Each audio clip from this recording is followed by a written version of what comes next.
Station Houston. Are you ready for the event? We are ready for the event. KGW-TV, this is Mission Control, Houston. Please call station for a voice check. This is KGW-TV, Portland. We hear you great.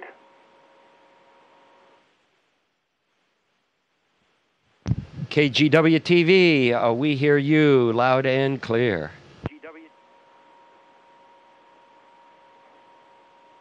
Fantastic, guys. I assume we can go ahead and go? We're doing this on tape, so...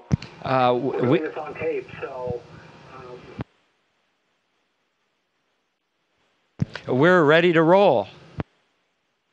I know we have Commander Dan Burbank and Flight Engineer Don Pettit with us, so we appreciate you guys taking some time. I think this is very cool that we're able to sit down here and talk to you guys up at the ISS. Just briefly, let's get started by just telling us how the mission's going and what you've been up to the last few days. We've been doing a mix of stowage and transfer for progress, which we're getting ready to undock. So basically that's a fancy way of saying we're gathering trash and getting ready to get rid of it. We've been doing a number of science experiments. I just spent all morning doing ultrasounds on myself for exercise dealing with how your muscles change shape under microgravity conditions, and what happens to your heart and what happens to your liver and gallbladder area.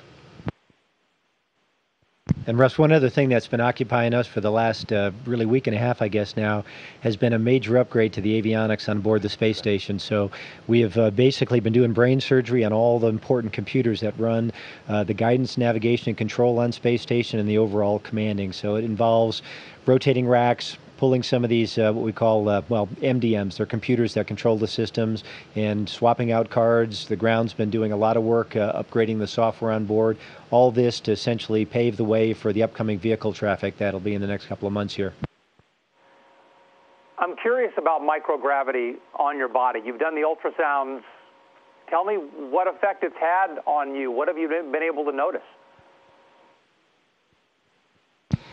Well, initially when you come here, you notice the fluid shift. The gravity tends to keep your fluid down where it normally is supposed to be, but when you're in a weightless environment, it all tends to come up into your head, and you have these big swollen chipmunk cheeks, and you're all red-faced and puffy, and it takes a couple of weeks for your body to sort out where it wants to push all the fluid and have that go away. So that's one of the major effects, and something that comes along with that is your sinuses get a little stuffy as well. So that's one of the first major effects. The second effect that you notice right away is your body's kind of lazy, and it uses gravity a lot to push food through your gut. And when there's no gravity to help you push the food through your gut, it takes it a while before it figures out that it has to push food through the gut on its own. And so that's something, again, that takes a week or two to get straightened out. How important is it to work out while you're up there in that environment to keep your muscles from deteriorating quickly in the microgravity? Russ, I'd say it's pretty much critical for us, and it's actually one of the most important things that we're doing on board space station right now to figure out just how much we need to do it to protect your bones. That's certainly a key. To protect your muscles, to keep those as strong as possible, and also your cardiovascular endurance. You know, our bodies are just as strong as they need to be to operate in a 1G Earth-like environment. And up here, we quickly adapt to become creatures of space, if you will. And if you're going to come back to Earth, or if you want to go to Mars, it's really important to understand how to keep yourself healthy in those environments. And I've got a follow-up comment on that. This exercise is sort of an empirical solution to the problem. It seems to work well to help our bodies adapt and get them prepared for coming back to Earth. But we really don't understand exactly why all of this stuff works. And I like to use the analogy, it's like the Brits learning around 1750 that if you suck on citrus, you won't get scurvy anymore. And they hadn't a clue about vitamins and diet, which took about another 150 years to discover. But they knew if they sucked on citrus, they wouldn't get scurvy. And so we're in the same kind of situation where we don't really know why all of this works, but we just know that if we exercise for about 2.5 hours a day, a lot of the maladies associated with living long-term in a weightless environment are tractable then. On a personal level, guys, what's it like to spend Christmas and New Year's on the ISS and away from your families here on Earth? Well, I think that's probably one of the toughest aspects of long-duration spaceflight right now. And I think it was a lot tougher, though, in the years gone by. Nowadays, we actually can feel very connected with our families. So we can talk to them, we can talk to our spouses and our kids and parents almost on a daily basis if we like. We can actually see them when we're talking to them at least once a week. So during the holidays, we actually had some bonus opportunity to spend time with the family. And that connectedness goes a long way towards easing what otherwise would be, a tough aspect of spending 6 months in space. And as importantly, you're missing a lot of football games, guys, while you're up there. I'm assuming. Can you get a hookup on that Duck game, Don, on the Rose Bowl? I know you're a Beaver, but games are games. You got to see that, right? Games are games. I'm one of these folks that can sort of pass on watching games on TV, and so I'm up here with my head stuck in the science, and the games go on, and I just lose track of what's happening from that point of view. I know that's going to be disappointing to a lot of folks, but gosh, it sure helps me get done the work that we have here on station and focus in on the science and the utilization. Well, they understand you're a Beaver. They don't expect you to be rooting for the Ducks anyway. So if you miss the game, they're not going to, I think, be too heartbroken about that. What we hear sometimes about a loneliness up in space. You're there with other people, obviously, and now with that connection that you have, hooking up with family and friends really whenever you want to. Does that really alleviate a lot of that? Is it just really a different experience, you think, in space these days than it used to be? This is my third time to station, second time long duration, and we've always had good comm, and I've never felt like I've been alone or lonely, and I've never felt isolated, and in part it's due to the communication that we have and the fact that we've got spacecraft here, the Soyuz, that anytime we need to, we could jump in that spacecraft and come back home. So the feeling of loneliness, the feeling of isolation, I don't think exists on the space station at this point.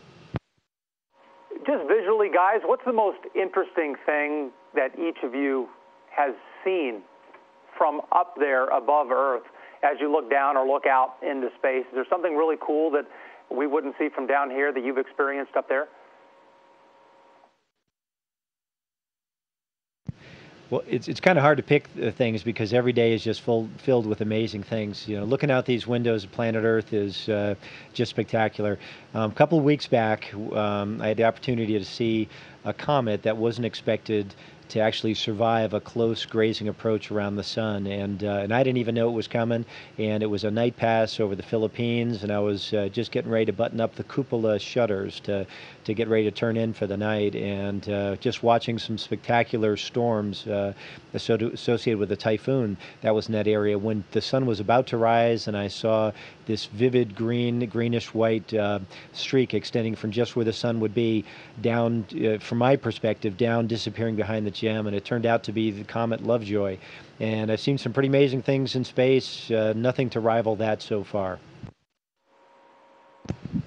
For me, looking out the window at Earth, aurora is just an amazing sight to see. And you can see aurora on the length scale of half a continent, which gives it a different perspective than if your feet planted on the ground. And I like to think that if the god of the rainbow, Osiris, had a twin sister, she would surely be the goddess of Aurora. Gentlemen, we're out of time. It was fantastic talking to you both from the ISS. Again, thank you very much. Have a safe trip home, and we hope to talk to you again sometime soon. Take care. Russ, thank you so much. It was great having you aboard. All the best. The station, this is Houston ACR. That concludes the KGW-TV portion of the event. Please stand by for a voice check from the Huffington Post. Station, this is the Huffington Post. How do you hear me? Huffington Post station, we've got you loud and clear. Great. Thanks so much for being here, guys. I just want to go ahead and jump into some of these user questions I've got. From HuffPost commenter Sergio Appel, he asks, commercial space travel is about to take off. What advice would you give the first passengers?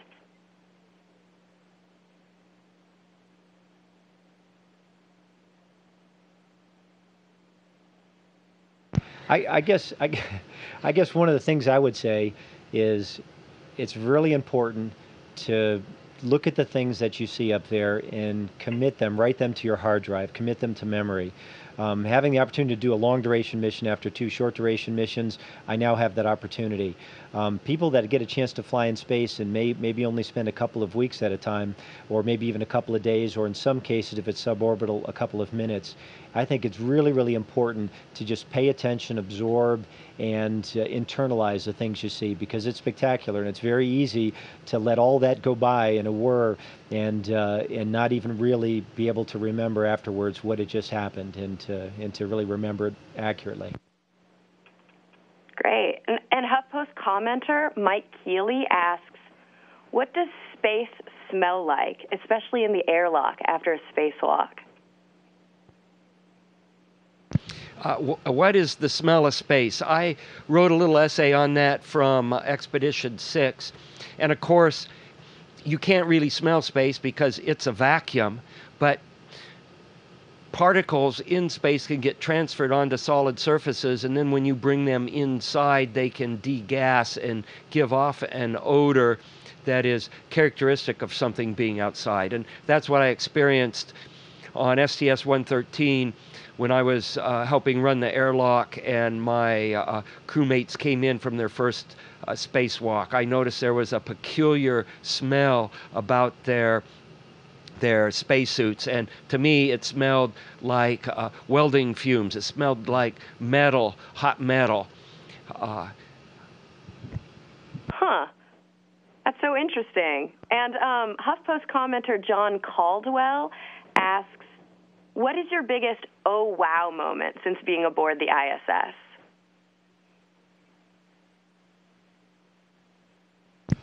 One of my big oh wow moments, this was a jaw-dropping moment, and that was when, for no particular reason other than I'd never seen it done before, I made a big sphere of water. It was a free sphere of water about the size of my head, and I had it attached to a little wire frame so it'd sit in front of the video camera.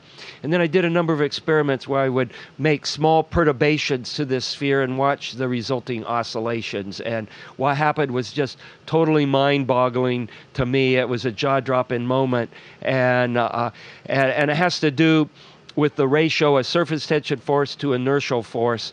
And as a sphere gets larger and larger, the effect of surface tension force becomes smaller and smaller, and a different kind of behavior will occur than, say, a sphere of water that's only an inch in diameter. Did you get that on video? Yes, that's on video. That was done during Expedition 6, and if you go to YouTube and type in large water sphere, something like that, along with my name, you'll go right to the video. Very cool. All right, so Twitter user Matt Howard asks, did you see the quadranted meteor shower the other night? And if so, did you take photos? Yeah, no, great question. We had actually talked about it beforehand, and heard it was maybe even a couple of meteors per minute at its peak, and it's not typically one of the bigger meteor storms. We had meant to do it if we had some opportunity. We ended up being too busy, but yeah, and the peak of that particular meteorite storm occurred when we were on a daytime pass, so we wouldn't have been able to see the absolute peak. We would have been able to see it maybe an hour after the peak. I see. And Twitter user Marita Guti asks, do the subjects within your dreams change when in space versus the dreams you have on Earth?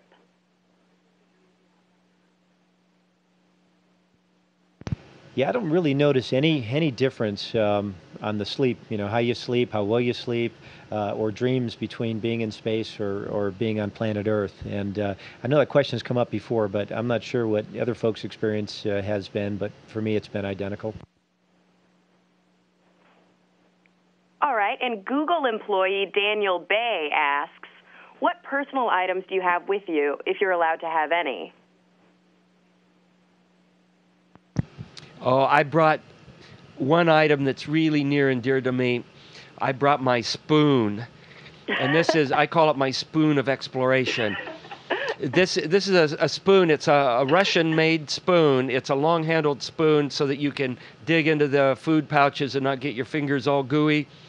And I had that during Expedition 6, and it was one of the few things that I brought back with me when we did our extended mission and came back on Soyuz. And I've taken that on a lot of NASA expeditions. I've taken it to Antarctica. I've taken it on Knowles trips. I took it on STS-126. And each time I take it on one of these missions, I engrave on it a little bit about that mission.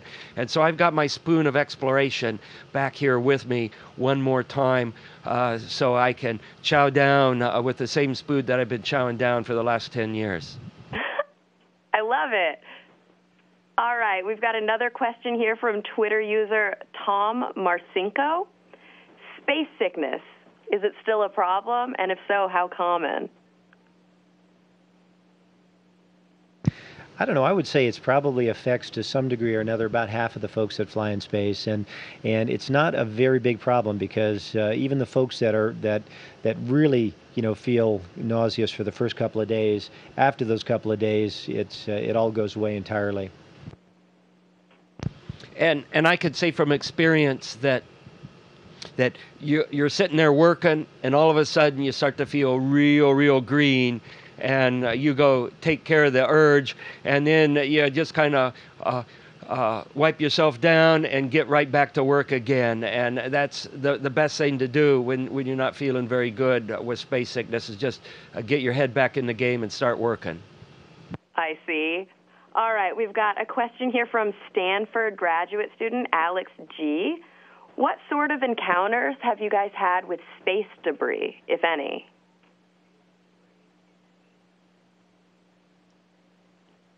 Yeah, we try our very best to avoid that. The ground actually helps an awful lot in that respect, and so all the items that are about 4 centimeters and larger are tracked as and individually cataloged. And so if there's going to be what we call a conjunction or a close approach to one of these items, and we've got adequate time, then what we'll do is do a debris avoidance maneuver. But the thing is that all the things that are smaller than that, we really can't track. They fall below the threshold of what you can detect and track from the ground. So there's a certain bit of probability and statistics that dictate how we operate station. There's always a chance we could have a strike with what we call an MMOD, micrometeoroid orbital debris. If you're on planet Earth, if you're in air or any kind of fluid, things that travel in that fluid tend to all roughly have the same velocity. In the vacuum of space, things can have delta velocities or difference in velocities that are in the tens of thousands of miles per hour and translate to a tremendous amount of energy that can be transferred. So we basically we got a big station with a lot of volume. It's got micrometeoroid shielding on the outside of it, but to a certain degree, we are all a little bit at risk by the environment in low Earth orbit. Interesting. And when you do happen to go for a walk outside in a spacesuit, you can see the effect of these micrometeorite impacts on the outside of station. You can see handrails and things that on occasion have a little crater, a little pit. It looks kind of like Meteor Crater, a miniature version of Meteor Crater from Arizona, and it's right on a handrail. And we're cautioned to be careful when we see those because you could cut a glove, which you wouldn't really want to do in that situation on some of the sharp edges from these micrometeorites. Sure. Wow.